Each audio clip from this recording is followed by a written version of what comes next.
കുത്തിയൊലിച്ചെത്തിയ മണ്ണിൽ ഗംഗാവലിപ്പുഴയുടെ ആഴങ്ങളിലേക്ക് പോയ അർജുൻ ഇന്നും മലയാളികൾക്കൊരു നോവാണ്. സ്വന്തം കൂടപ്പിറപ്പിനെ പോലെ അർജുനെ തിരഞ്ഞ 72 ദിവസങ്ങൾ മലയാളിക്ക് മറക്കാനാവില്ല.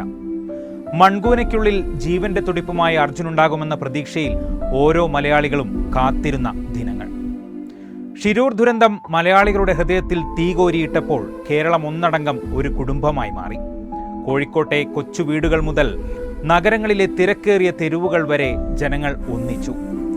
യുവാക്കൾ, സാമൂഹ്യ പ്രവർത്തകർ, സാധാരണക്കാർ എല്ലാവരും ഷിരൂരിലേക്ക് സഹായവുമായി ഒഴുകിയെത്തി. സോഷ്യൽ മീഡിയയിൽ സേവ് അർജുൻ ഹാഷ്ടാഗുകൾ നിറഞ്ഞു. അർജുന്റെ തിരോധാനം ഓരോ മലയാളിയുടെയും വേദനയായിരുന്നു. അവനെ കണ്ടെത്താനുള്ള പോരാട്ടം ഓരോ മലയാളിയുടെയും ദൗത്യമായി. പിന്നീട് ലോകം കണ്ടത് അസാധാരണമായ ദൗത്യം. ജൂലൈ 16-നായിരുന്നു ഷിരൂർ ദേശീയപാതയുടെ ഒരു ഭാഗം കനത്ത മഴയിൽ ഇടിഞ്ഞു വീണത്.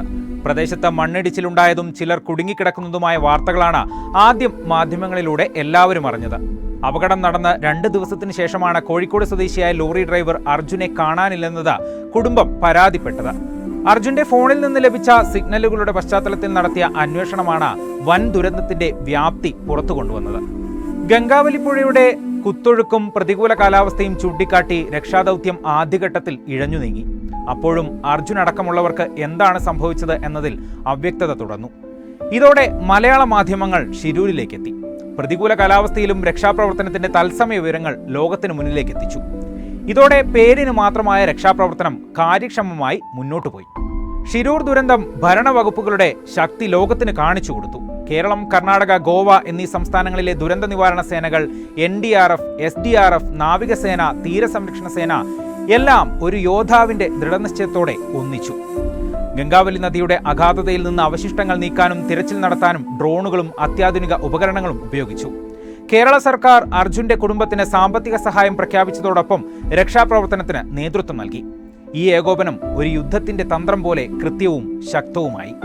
സാഹചര്യം മുതലെടുത്ത ചില യൂട്യൂബ് ചാനലുകളെ മാറ്റി നിർത്തിയാൽ മുങ്ങൽ വിദഗ്ധൻ ഈശ്വർ മാർപ്പെ, ലോറി ഉടമ Manaf, Karwar MLA Satheesh, Manjeshwaram MLA AKM Ashraf തുടങ്ങിയ രക്ഷാദൗത്യത്തിൽ ഊണും ഉറക്കവും ഉപേക്ഷിച്ച നിരവധി പേരുണ്ട്. ജനപ്രതിനിധികൾ ഷിരൂർ ദുരന്തത്തിൽ വെറും നോക്കുകുത്തികളായിരുന്നില്ല, മറിച്ച് ജനങ്ങളുടെ ശബ്ദവും ശക്തിയുമായി. കേരളത്തിൽ നിന്നുള്ള MLA-മാരും MP-മാരും കർണാടകയിലെ പ്രാദേശിക നേതാക്കളും ഷിരൂരിൽ നേരിട്ടെത്തി രക്ഷാപ്രവർത്തനങ്ങളെ നയിച്ചു. ഷിരൂർ ദുരന്തത്തിന്റെ ഹൃദയസ്പർശിയായ കാഴ്ച അർജുന്റെ കുടുംബത്തിന്റെയും സുഹൃത്തുക്കളുടെയും അടങ്ങാത്ത വിശ്വാസമായിരുന്നു. 72 ദിവസത്തെ നീണ്ട കാത്തിരിപ്പിനിടയിൽ അവർ ഒരിക്കലും തളർന്നില്ല. പുഴയിലെ മൺകൂനയ്ക്കുള്ളിൽ നിന്ന് അർജുന്റെ മൃതദേഹം കണ്ടെടുത്ത വാർത്ത നെഞ്ചിലൊരു നീറ്റലോടെയാണ് ലോകം കണ്ടത്. മകനായി അർജുൻ കാത്തുവെച്ച കളിപ്പാട്ടം ലോറിക്കുള്ളിൽ നിന്ന് പുറത്തെടുക്കുമ്പോൾ അറിയാതെയെങ്കിലും നമ്മുടെ കണ്ണു നിറഞ്ഞു. ആയിരക്കണക്കിന് ആളുകളാണ് അർജുന് യാത്രാമൊഴി നൽകാൻ പൊതുദർശന വേദികളിലേക്ക് ഒഴുകിയെത്തിയത്. ഷിരൂർ ദുരന്തത്തിന് 1 വർഷം തികയുമ്പോഴും ഈ സംഭവം നമ്മെ പഠിപ്പിച്ചത് ഒരുമയുടെ മൂല്യമാണ്. ഷിരൂർ ദുരന്തം ഒരു വേദനാജനകമായ ഓർമ്മയായി നിലനിൽക്കുമെങ്കിലും മലയാളികൾ കാണിച്ച ഐക്യവും മനുഷ്യത്വവും ഭാവി തലമുറകൾക്ക് ഒരു മാതൃകയാണ്.